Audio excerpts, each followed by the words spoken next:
রোগীদের আস্থা অর্জনে চিকিৎসকদের আরও বেশি মানবিক হবার আহ্বান জানিয়েছেন প্রধানমন্ত্রী তারেক রহমান। তিনি বলেন, প্রতি বছর বিদেশে চিকিৎসা নিতে দেশ থেকে $5 বিলিয়ন চলে যায়। আর এ সময় ঢাকা মেডিকেল কলেজকে দক্ষিণ এশিয়ার সেরা বিদ্যাপীঠ হিসেবে গড়ে তোলার উপর জোর দেন জিয়াউর রহমান ফাউন্ডেশনের vice president doctor Zubaida Rahman. দুপুরে ডিএমসিতে এক অনুষ্ঠানে অংশ নিয়ে এসব কথা বলেন তারা। তানজিদ ভুঁইয়ার প্রতিবেদন। রাজধানীর ঢাকা মেডিকেল কলেজ দিবস 2026 উপলক্ষে বৃক্ষরোপণ কর্মসূচির উদ্বোধনী অনুষ্ঠানে যোগ দেন প্রধানমন্ত্রী তারেক রহমান ও তার সহধর্মিণী ডাক্তার জুবাইদা রহমান। এতে অংশ নেন মন্ত্রী, প্রতিমন্ত্রী ও দপ্তর সংশ্লিষ্টরা। মেধা আর মূল্যবোধকে কাজে লাগিয়ে ঢাকা মেডিকেল কলেজকে বিশ্ব দরবারে সেরা বিদ্যাপীঠ হিসেবে গড়ে তোলার উপর জোর দেন ডাক্তার জুবাইদা রহমান। একটি আশ্বস্ত করার বাক্য একটি ওষুধের মতো কাজ করে। চিকিৎসা বিজ্ঞানের ভিত্তি জ্ঞান হলেও চিকিৎসা পেশার প্রকৃত ভিত্তি মানবিকতা।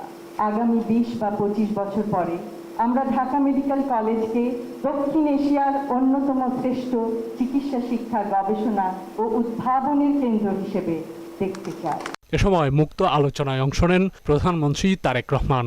বলেন, সরকার জেলা ও উপজেলা পর্যায়ের হাসপাতালের শয্যা সংখ্যা বাড়ানোর পাশাপাশি সেবার মান উন্নয়নের উপর গুরুত্ব দিচ্ছে। এ সময় চিকিৎসকদের প্রান্তিক পর্যায়ে গিয়ে সেবা দেওয়ার আহ্বান জানান প্রধানমন্ত্রী তারেক রহমান।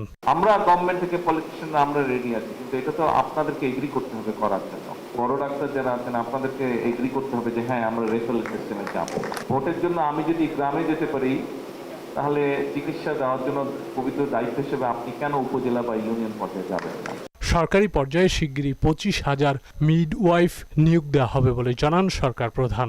ঘরে ঘরে গিয়ে মানুষকে অ্যাওয়্যার করবে যে কি কি কাজ থেকে বিরত, কি কি খাওয়া, লাইফস্টাইল কেমন হলে বিভিন্ন অসুখ বিসুখ থেকে দূরে থাকা যাবে। তাতে দেখা গিয়েছে যে রাষ্ট্রের খরচ অনেক কমে আসে।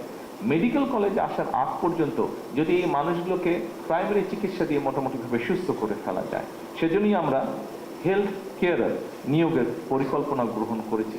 স্বাস্থ্য খাত শক্তিশালী করতে 5,000 বিশেষ এমবিবিএস চিকিৎসক নিয়োগের উদ্যোগ নেওয়া হয়েছে বলেও জানান তিনি। শিশু স্বাস্থ্য রক্ষার জন্য কিন্তু আমাদের সরকার গুরুত্ব আরোপ করছি। আমরা বেশ কিছু বিল্ডিং তৈরি হয়েছিল। বরিশালে, রাজশাহীতে 200 শয্যা বিশিষ্ট হাসপাতাল, শিশু হাসপাতাল তৈরি হয়েছিল। এর বাইরেও তৈরি হয়েছিল মোট 5টি শিশু হাসপাতাল। সারা বাংলাদেশে 5টা শিশু হাসপাতাল। এগুলো বিল্ডিংগুলো তৈরি হয়েছিল বহু বছর যাবৎ পড়ে আছে বিল্ডিংগুলো।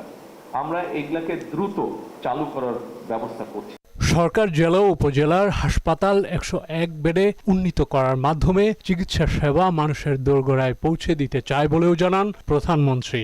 31 শয্যা করেছিলেন শহীদ রাষ্ট্রপতি জিয়াউর রহমান, বাকি যে 20 শয্যা সেটা করেছিলেন দেশনেত্রী খালেদা জিয়া। এইবার বিএনপি সরকার এই 51 থেকে বাড়িয়ে এটাকে 101 বেডে নিয়ে যেতে চায়। এ সময় রোগীদের বিশ্বাস অর্জনে চিকিৎসকদের আরও বেশি মানবিক হওয়ার পরামর্শ দেন তারেক রহমান। বাংলাদেশের প্রত্যেকটি হসপিটাল বা প্রত্যেকটি মেডিকেল কলেজে যারা চিকিৎসক আছেন, যারা শিক্ষার্থী আছেন, আপনাদের সকলের কাছে এই পরিবর্তনটি, অর্থাৎ দেশের মানুষ আমার দেশের চিকিৎসকদের উপরে সম্পূর্ণ আস্থা এবং বিশ্বাস রাখবে ইনশাআল্লাহ ভবিষ্যতে। তানজিদ ভুঁইয়া, মোহনা সংবাদ, ঢাকা।